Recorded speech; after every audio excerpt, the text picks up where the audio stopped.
Hey Jesse, great to see you as all. Got to the courthouse got inside the courthouse, I should say, about 15 minutes before 1 p.m. That shows you how early I was in there. And I was actually surprised to see less amount of journalists there kind of waiting for this hearing to get started. And so, comparing that to last hearing where it was just a ton of journalists just waiting to get inside that courtroom, this time was completely different, and that it was probably about less than 20 journalists altogether. So when we were all kind of ushered up into the 15th floor this time, as opposed to the top floor like the last hearing, it was a lot smaller courtroom, but still the similar makeup of the courtroom. So you have one side where it's going to be Diddy's family members, it's going to be the general public, maybe some extra defense lawyers or those who work for the defense side, at least, kind of sitting over to the left side. And then on the right side where I was sitting, it's 2 p.m. today, and we were all kind of waiting to see. We had heard mumblings that his mom might be in courtroom, that we were waiting for the children, but then nothing happened.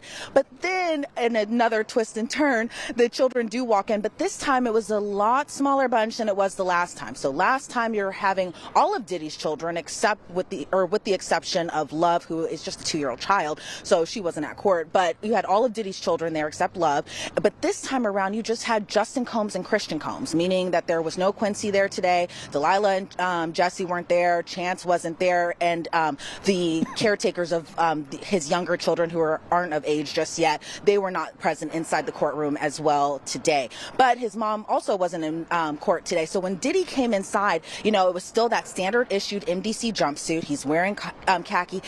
From that video of, I think that was obtained by Daily Mail back in September, of Diddy playing hacky sack in Central Park, to now he appeared just astonishingly thinner, which you can expect to be inside a federal detention center for a couple months now. A lot different from the luxury lifestyle that he was living before, but he appeared very noticeably thinner, and maybe being locked up in detention is starting to wear on him. He appeared grayer a little bit as well too, but again, he appeared just like how you would expect Diddy to appear for a hearing. He when he came inside the courtroom, he hugged his attorneys. He especially hugged Anthony Rico. Then he had hugged Alexandra Shapiro as well too. But then he kept kind of looking at the gallery. Now again, this was at a point where Diddy's sons Justin and Christian weren't inside the courtroom just yet, but instead, whenever they came inside the courtroom, and again, this was after Diddy was already sitting down at the defense table, he looked back immediately, he smiled, he beamed up, he waved at at his two sons, and just kind of gave them like kind of a little bit of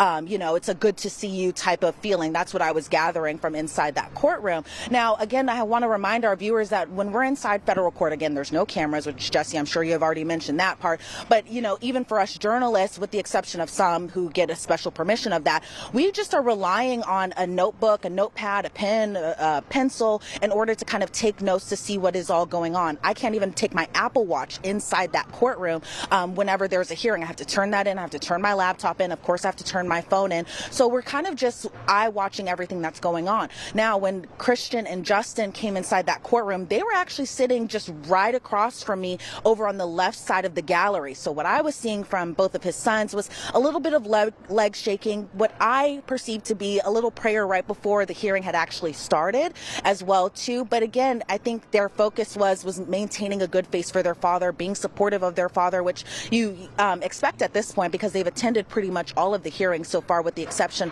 of that emergency hearing that happened, I believe, back in October now. But then they kind of just stood, and sat and just kind of listened to what was all kind of happening. Again, that court hearing was pretty quick. It was about 30 minutes long. I think all of us were kind of surprised that the hearing did last